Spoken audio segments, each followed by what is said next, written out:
Welcome back to the hills. This is episode 5 of the A.M.M.O podcast. And on the last three episodes of the A.M.M.O podcast, I have spoke on basically my way of turkey hunting and how I like to go about doing it here in Appalachia.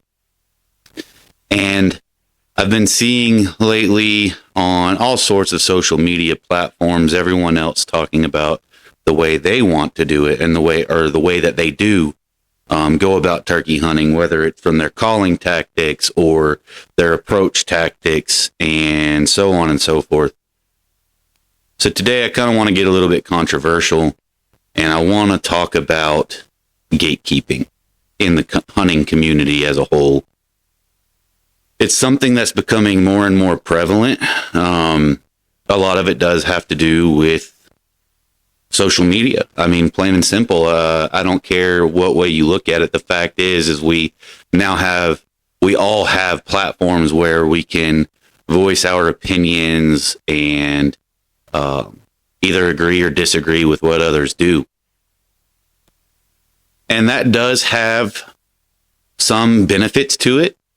Obviously, you can learn, which I'm trying to do here on my channel is give tips and insights on how I do it and how I'm successful and how I harvest birds. And I believe that is a healthy way to use social media in a constructive way. But lately, I've been seeing, and probably about the past 5 years, I've noticed a ramp in it. Like the amount of it is just growing exponentially, and that's people basically saying that it's their way or the highway. You know, it's you have to do it this way or you're not a real turkey hunter. You have to do X, Y, and Z or you're cheating. And most recently, and I'm not going to call out any names here. I'm not trying to bash anyone in particular. I'm giving my opinion, and I don't want to turn around and be a gatekeeper of you're not allowed to give your opinion. Like, that's kind of counterproductive of what I'm trying to do here. But nevertheless, I saw a podcast here recently of a gentleman on there talking about how reaping is cheating and it's an unfair advantage to the turkey and so on and so forth. And he brought up the argument of how it was illegal, and I think it's 6 states now, or maybe 9 states. I can't remember. Please don't quote me on that. But regardless, he brought up that fact and that statistic. And although I understand the point that he was trying to get across, I don't think it was delivered correctly. I don't think it was constructive for hunters as a whole. And that's where we all have to be extremely careful whenever we're giving our opinions, is to make sure that we're not tearing down the hunting community. So we think about how many people are against hunting and how many people want to see it go away. And we think about how, there's all these organizations that are completely against everything that we do and everything that we believe in. The more and more that we cause a divide amongst each other, the more and more those groups, those communities, the more of a leg that they have to stand on to tear us apart. Because, and forgive me, because this will get a little bit political today, but the more that you can divide any set group, whether it's a nation or, a sports team or whatever it is that you're talking about, the more you divide them, the more that you are able to weasel your way in, coming from an outside source or perspective, and split them up, put them in their own little corners, and basically wreak havoc on whatever it is they're doing. So, if it's a nation, you divide them up and turn them against each other, and you can get control over them. If it's a sports team and you can turn them against each other, you're probably going to win whatever game that is.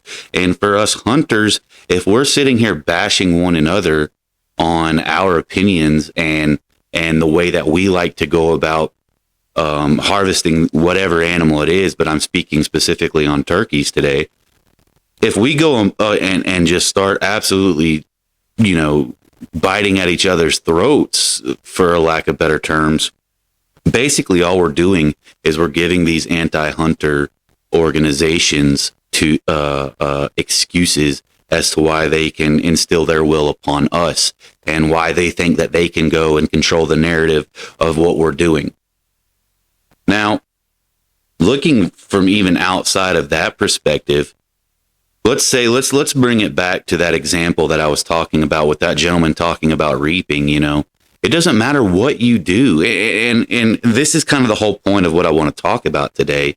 No matter what you do, someone else's way of doing it makes your way of doing it seem as it's quote unquote cheating or unfair chase. I mean, think about, right? Let's think about going back on his example of the reaping.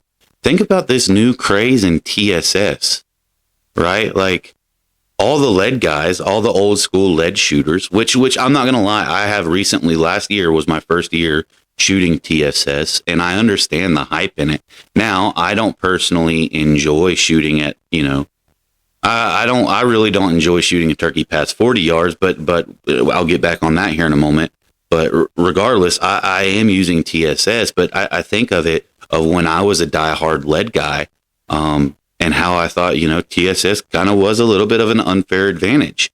And I am trying to be careful in voicing that because, again, it goes back to what I've been saying the past couple of minutes of it's always going to seem like what you are doing is quote unquote unfair because it's different than the way that someone else does it. So those lead guys, right? The guys who are shooting the long beard XRs or even just typical, straight old lead, those guys, shotgun guys seem like they're cheating to the diehard archery guys. So your compound and your crossbow guys. And then that argument, you hear all the time, you read all the time, well, those guys are cheating compared to the longbow guys. And those guys are cheating compared to the spear guys and so on and so forth. And we can just go down this rabbit hole of what is fair chase, what is fair to the animal. At the end of the day, listen, and this is the only two things that we advocate here at Appalachian Mountain Men Outdoors is as long as it's ethical, meaning it was as clean of a harvest as you can do, which, that gets a little bit gray in some areas, but as long as you put your best foot forward and did everything you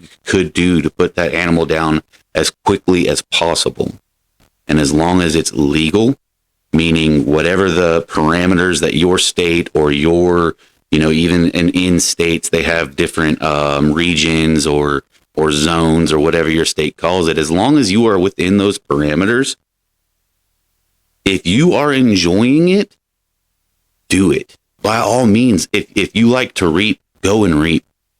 If you like shooting a 10 gauge with TSS and you like shooting them at 90 yards, and you're safe when you do it, do it.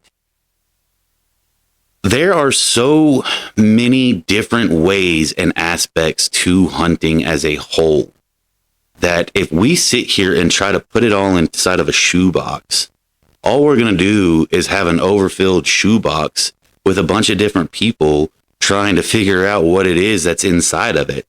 And that's a good thing. That is the beauty of outdoors in general, is the fact that there are so many different ways to explore the outdoors, to enjoy the outdoors. And when it comes to hunting, there's so many ways to reach the end goal. And not everyone is into the same thing. Not everyone enjoys the same aspects of hunting. I do not enjoy the long shot game anymore. I used to be into it. I used to, love the idea of those 500-yard shots out west. And I used to love, trying to tune my bow up to go chase elk and hit them at 80 yards. Like, I used to enjoy that. But as I have become more mature is not the right word, but it's the word I'm going to use. As I have grown into the hunter that I am now, which may change later down the road again, but as I have matured into who I am today as an outdoorsman, I like the close and intimate encounters. I like my bow shots on whitetail. I like them 30 and under. I'm the same way with my turkeys. I like them. I prefer them 30 and under. Honestly, I will take one at 40, but I prefer them 30 and under. But I also understand on the backside, on the flip side of that coin, that there's guys who prefer those 500 yard shots with a high power rifle. There's guys who prefer those field birds, and literally all they're into it for is they want to harvest a turkey, and that's great. That's awesome. If that is what you're into, that's great. Who am I to tell you or the next guy that what you do, because it's different than what I do, is inherently wrong in some way? Now, there was in that same conversation, there was the argument, like I said, of the legality in states and how that should be the shining example. Well, there's also shell restrictions in certain states that aren't applicable to here in North Carolina or anywhere else. So you cannot look at what a select few states do in their laws and dictate if that is fair or unfair chase. I mean, if they legalize using a 17 HMR, and that's what my neighbor decided he wanted to do from here on out, was harvest turkeys at 200 yards because that's how he likes to do it, good on him. The thing is we are such declining presence within North America. We have to be very, very careful what, we are standing up for. And I'm not sitting here, again, I'm not trying to be a gatekeeper myself. I'm not sitting here and tell you to not have opinions. And maybe even though those opinions are even strong, that you think that reaping turkeys is not fair chase and you own a piece of property and you refuse to let anybody do it on your property. Cool. First of all, you're the property owner. Do whatever you want to do. That's fine. I mean, by all means, you set your ground rules with whatever it is that you're doing. But if it's public land and it's legal, why does it matter to you?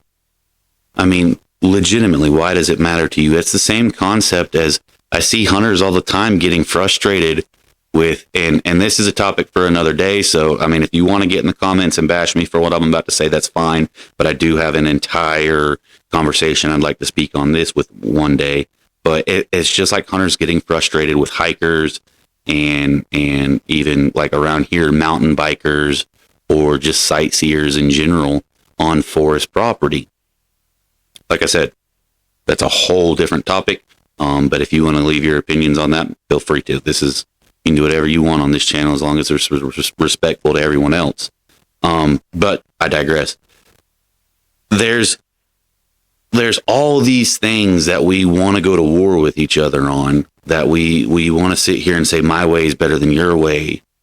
And I understand the sentiment behind it, because we're outdoorsmen and women. We're passionate about what we do. Like even if you're a weekend warrior, you're constantly thinking about this thing called hunting. You're investing all this time, all these resources, financially. Like, I mean, if you're sitting here listening to this podcast right now, you're sitting here and you're trying to take in information year round. It's not just something you're doing only on Saturdays. Yeah, maybe you're only doing the actual sitting in the woods with a firearm or a bow on the weekend. But regardless, it is something we take and hold very near and dear to our hearts. So I understand the reasoning behind why we are so drawn to the way that we do it, right? We are so driven and passionate about the way that we do it. But we have to step back and we have to think about, well, how does someone else do it?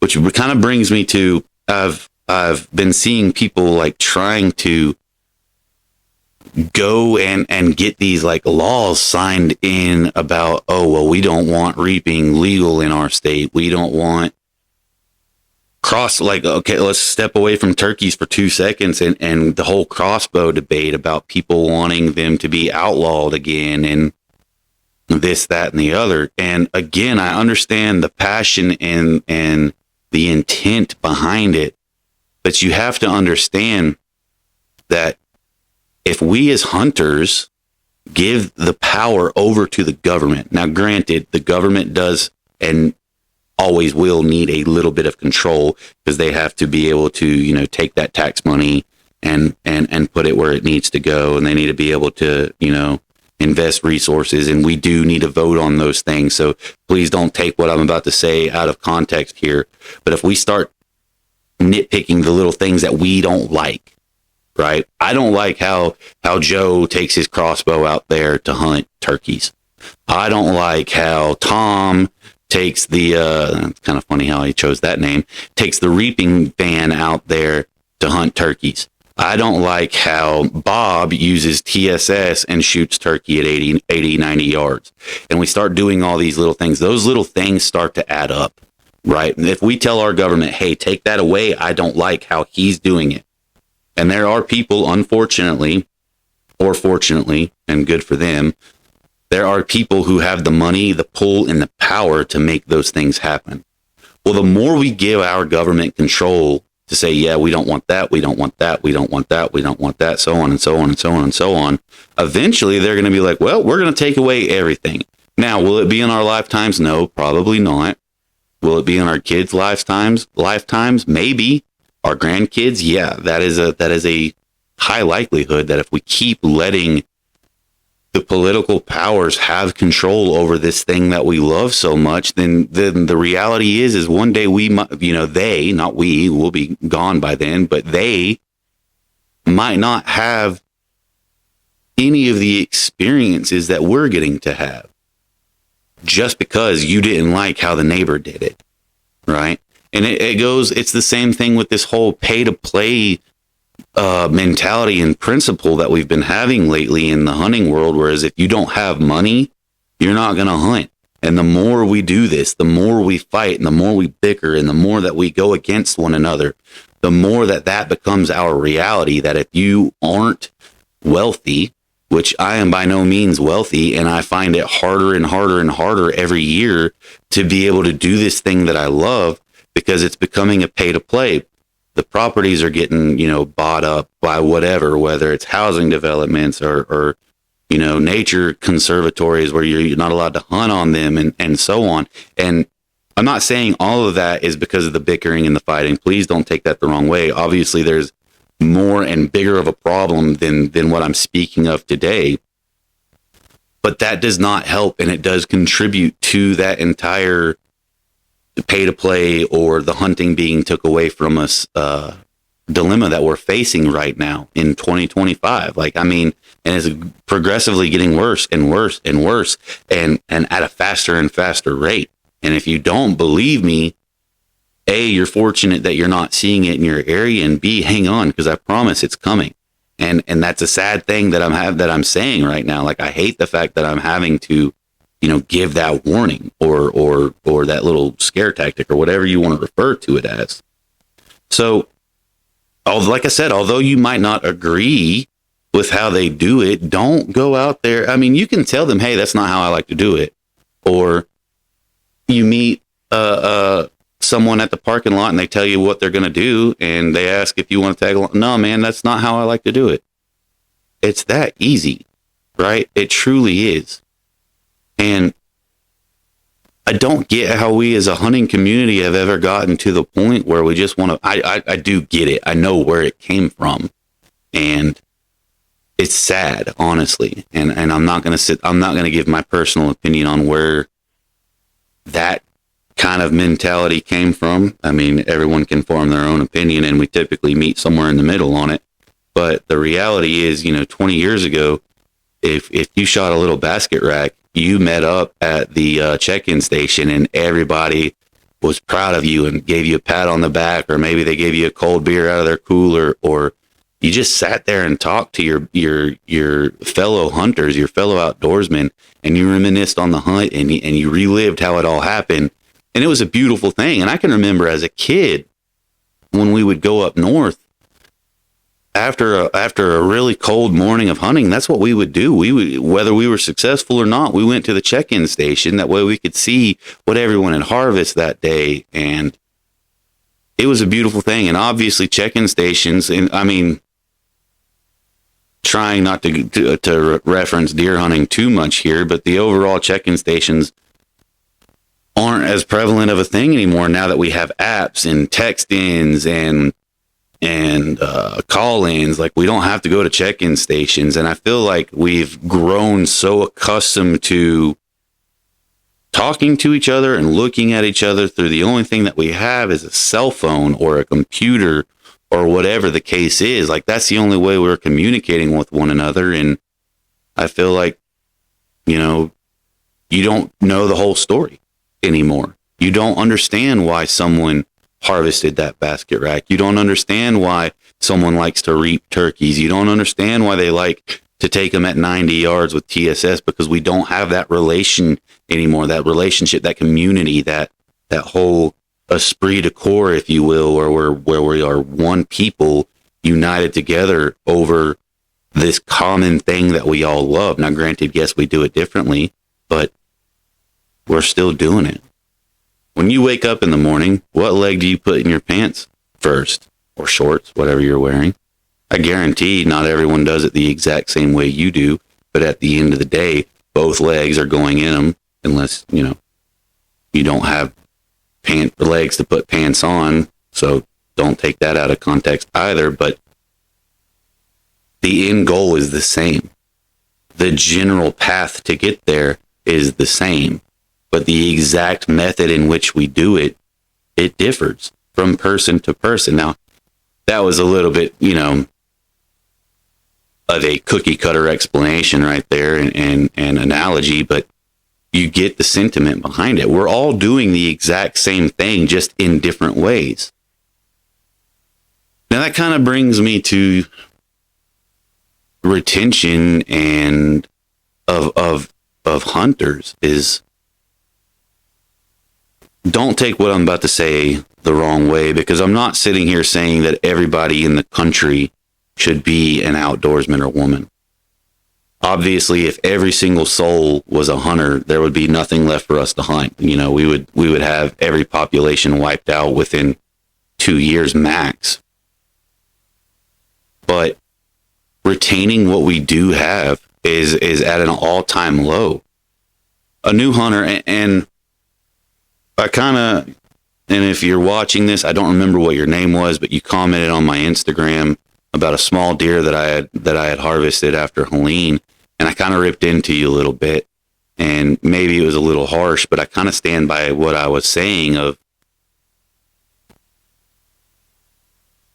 if I was a new hunter, if I was some 14-year-old kid and that was my first deer, and the first thing that I read on the internet after I am proud to post it is, oh man, you should have let it grow. Or even if I'm a seasoned hunter like I am, and I went through a natural disaster and I didn't get to speak to anybody because, you know, we had no outside communication. My very first time back on the internet with the people that I consider, you know, my community, my people, a deer walks in and I harvest it because you know, like I said, I just got done going through a natural disaster. I don't have, you know, meat in the family anymore. There's a lot of people around depending on the food that I provide through hunting, and I take that animal, and the first thing that I hear is, oh, you should have let it grow. Like, come on, guys, we have to do better than that. Again, if it's ethical and it's legal, those are the only two parameters that need to be met.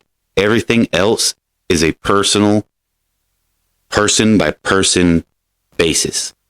And what I consider a harvestable animal today may change tomorrow, may change next week, may change next month, depending on the given circumstances that I'm facing at the time. Maybe I do want to reap a turkey today because I'm hunting this big field and I see this really aggressive tom out there and I want to get super close with him. And maybe I want to reap him with my bow. how is that an unfair advantage to me taking him with TSS at 90 yards? How is that an unfair advantage to me setting up a Jake decoy on some hens and getting his aggression to come towards?